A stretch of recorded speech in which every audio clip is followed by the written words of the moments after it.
आज या ठिकाणी खऱ्या अर्थाने कराड ग्रामीण प्रीमियर लीग या लीगच्या निमित्ताने या स्पर्धेसाठी आलेले सर्व मान्यवर आणि खऱ्या अर्थाने एक कराड ग्रामीण प्रीमियर लीग आणि या कराड या असोसिएशनचे अध्यक्ष आमचे मोहनराव नाईकवाडी आणि आमचा अमित यांनी अतिशय चांगल्या पद्धतीने या स्पर्धेचं आयोजन केलं। आमचे युवराज पाटील साहेबांमुळे या ठिकाणी मला येण्याचा योग आला। खऱ्या अर्थाने अमितराव आणि इतकं कुठं गेला अमित इतकं चांगलं नियोजन केलं आणि या खेळामुळे सर्व आमचे कराडचे सर्व आमचे तरुण एकवटले। सगळं श्रेय तुम्हाला जाते व्यासपीठावर दोघा तिघांना। कारण शेवट आता हे खेळ लोप पावत चालले। तू हल्ली त्या मोबाईलने पार तरुणांना पार भांबवलेत बरेच जण।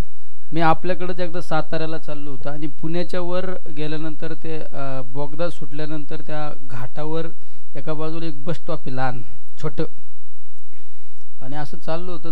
कॉलेजचे 4-5 पोरं तिथं कट्ट्यावर बसलेली होती आणि ती एकमेकांसंग बोलत नव्हती, मोबाईलमध्ये खेळत होती आणि आम्ही उतरलं म्हणलं थांब यांची मजा करू। मी एक जण डोक्यात आणलं, ते म्हणतो काय, म्हणलं काय रे, म्हणजे मोबाईलने एवढे लोक सध्या हे झालेत पण ह्या स्पर्धाची गरज आहे।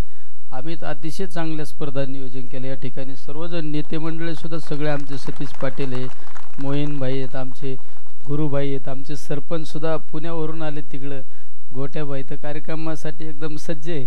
सगळे असे वेगवेगळे सर्व मान्यवर या ठिकाणी उपस्थिती अतिशय। आणि खऱ्या अर्थाने ही स्पर्धा यशस्वी करण्यासाठी ज्या बक्षीसदात्यांनी बक्षीस दिलं ना त्यांना खऱ्या अर्थाने धन्यवाद देतो मी। कारण कुठल्या स्पर्धा कुठलं पण जेवढा मोठ्या प्रमाणात कार्यक्रम करतो ना त्याला दानशूर व्यक्ती महत्त्वाची त्या ठिकाणी गरज असते आणि दातृत्ववान लोक असल्यानंतर कार्यक्रम अतिशय उठाव होत असतो। आणि निश्चित आमचे कराडने खऱ्या अर्थाने कराडने राज्याला दिशा दिलेली आहे। म्हणजे कराडची भूमी इतकी खरं पवित्र भूमी आहे खऱ्या अर्थाने। हां पहिल्यापासून म्हणजे आमच्यासारखे सुद्धा ज्यावेळेस कराडमध्ये आल्यानंतर कराडमध्ये नतमस्तक झाल्याशिवाय राहत नाही। त्यामुळे कराडचा कुणी पण मान्यवर जर भेटला तर आम्हाला खऱ्या अर्थाने यशवंतरावांची आठवण त्या ठिकाणी होत असते, चव्हाण साहेबांची आठवण होत असते। निश्चित अतिशय चांगला या ठिकाणी कार्यक्रम घेतला। मला सुद्धा कार्यक्रमाचा येण्याचा योग आला। फटाकड्याची आतिषबाजी अशी होती, मला वाटलं आजच दिवाळी काय आजच दिवाळी काय। आणि आपला समालोचक करणारा तर इतका पार माझी काय बायोग्राफी काढली होती काय आहे का नाही। कधी एक शब्द चुकला कोणते उच्च शिक्षित म्हणलं, मी म्हणलं याला सांगा राव मी जास्त शिकलेलं नाही म्हणून आहे का नाही आहे का नाही का। कारण ते खोटं जास्त दिवस टिकत नाही। त्यामुळे आपण आपल्या तोंडानेच सांगितलेलं पण मी उच्च शिक्षित आहे तशी काय काळजी करू नको, पण नंतर झालेलं आहे नंतर आहे का नाही। शेवट शिक्षण किती झालं यापेक्षा माणसाकडं कर्तृत्व किती हे ते सगळ्यात महत्त्वाचं आहे। आणि हे कुठं मी नाही सांगितलं, हे कराडकरांनी सगळ्या देशाला सांगितलेलं आहे। शिक्षण शेवट बऱ्याच वेळा आपण काही जण सांगत मी लय उच्च शिक्षित आहे माझी एवढी काहींची पत्रिकेवर आपण नाव बघितलं मुखार 2-4 ओळी डिग्री असती पण समाजासाठी काय उपयोग नाही। शेवट नाईकवाडे साहेब तुम्ही सगळे मान्यवर या ठिकाणी व्यासपीठावर बसलेल्यांना एकच सांगतो, तुम्ही स्वतःसाठी किती जगले यापेक्षा तुम्ही समाजासाठी किती जगले हे सगळ्यात महत्त्वाचं आहे। आणि जो माणूस समाजासाठी जगतो ना त्याच्या जीवनात काहीतरी उद्धार झाल्याशिवाय राहत नाही। तुम्ही जे आता या ठिकाणी बघा, तुम्ही आज हे क्रिकेट आपल्या कराड असोसिएशन तुम्ही स्थापन केलं, 10 वर्षापासून स्थापन केलं।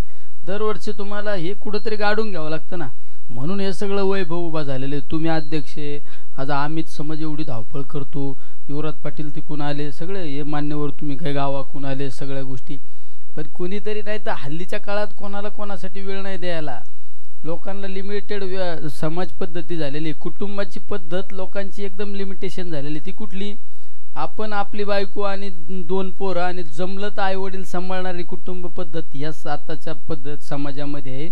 पण सगळ्यात महत्त्वाची कुटुंबाची पद्धत म्हणजे हे विश्वची माझे माहेरघर ही व्याख्या तुम्हाला सगळ्यांना समर्पित आहे। म्हणून तुम्ही हे सगळं कराड हे माझा परिवार आहे या हेतूने तुम्ही काम करता। म्हणून हे सगळे मान्यवर या ठिकाणी आमचे तरुण आज आपल्या भागातील वेगवेगळ्या भागातील कराडचे रहिवासी वेगवेगळ्या भागातील कुणी नवी मुंबईला आहे, कुणी डोंबिवलीला आहे, कुणी वेगवेगळ्या भागात राहतं, पण या स्पर्धेच्या निमित्ताने सगळे एकत्र येतात, काही गावातून सुद्धा एकत्र येतात.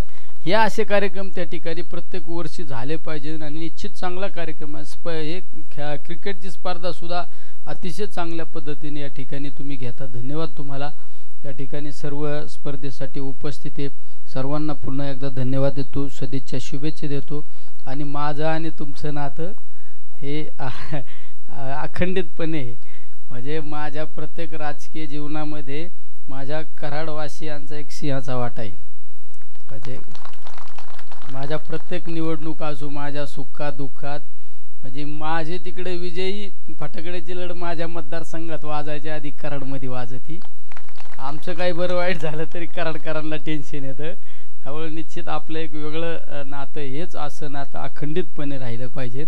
आणि निश्चित मी कुठल्या मतदारसंघातला यापेक्षा मी कराडकरांचा कुणीतरी एक ऋणानुबंध लागतं, आपलं कुठंतरी एक बंधुतुल्य नातं हे सगळ्यात महत्त्वाचं. आणि हे नातं आपलं अखंडितपणे राहणार आहे. त्यामुळे ही स्पर्धा मुंबईत सोडून द्या, पर कराडला घेतली असती तरी आम्ही आलो असतो. मी आज दिल्लीवरून मी रात्री वैष्णोदेवीला होतो, वैष्णोदेवीवरून मुंबईचं विमान कॅन्सल झालं. मी रात्री रेल्वेने रात्री बसलो, ऐन टायमाला तिकीट काढलं. म्हणलं मी खासदार आहे, मला उतरून तर देणार नाही ना कोणी. आणि रात्रभर त्या रेल्वेने दिल्लीपर्यंत सकाळी आलो. सकाळ आंघोळ केली. इतकं बॅडलं का आमचं, हे मोईन भाईला विचारा, त्याच्या आयला ते विमानं लेट झालं. त्या एअरपोर्टला इतक्या वेळ बसावं लागलं. माझा जीव अख्खा या कार्यक्रमात माता. म्हणलं कुठल्या परिस्थितीत कार्यक्रमाला जायचं म्हणजे जायचं. वेळ जर कार्यक्रमाला आलो नसतं ना तर वर्षभर माझ्या मनात कुठंतरी जे खंत राहिले असे, अरे इतकं चांगलं कार्यक्रम केला आणि आपण त्या कार्यक्रमाला जाऊ शकलो नाही.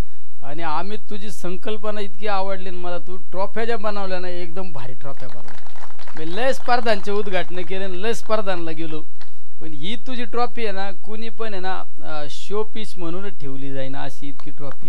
म्हणजे याला सुद्धा कल्पकता ही जे म्हणतात ना, आता हे खाली सुद्धा मी बघितल्या ट्रॉफ्या. अरे ह्या ट्रॉफ्या आपण जनरली कायम वाटते तू ह्या ट्रॉफ्या.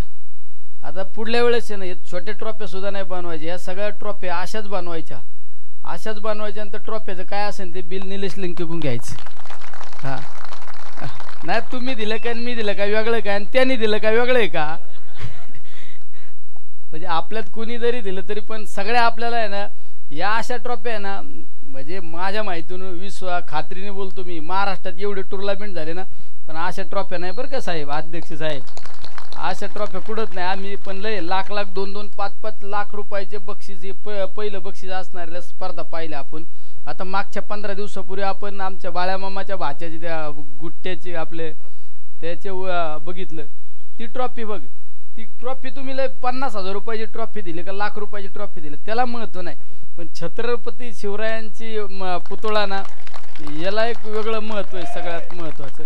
त्यामुळे निश्चित अशा यापुढे हा ट्रेन आहे ना आपला, हा ट्रेन राज्याने घेतला पाहिजे.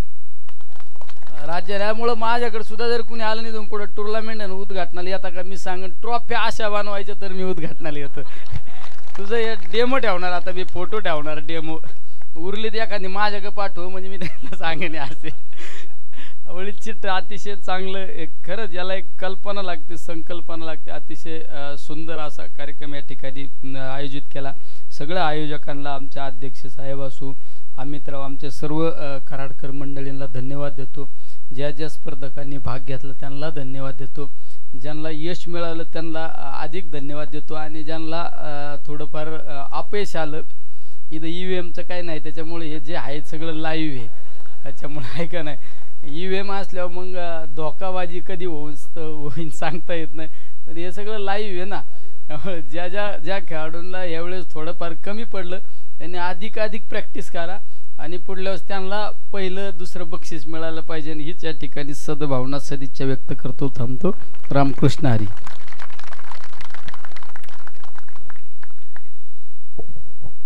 मनापासून धन्यवाद. एकदा जोरदार टाळ्या मित्रांनो. लोकनेते खासदार निलेशजी लंके साहेब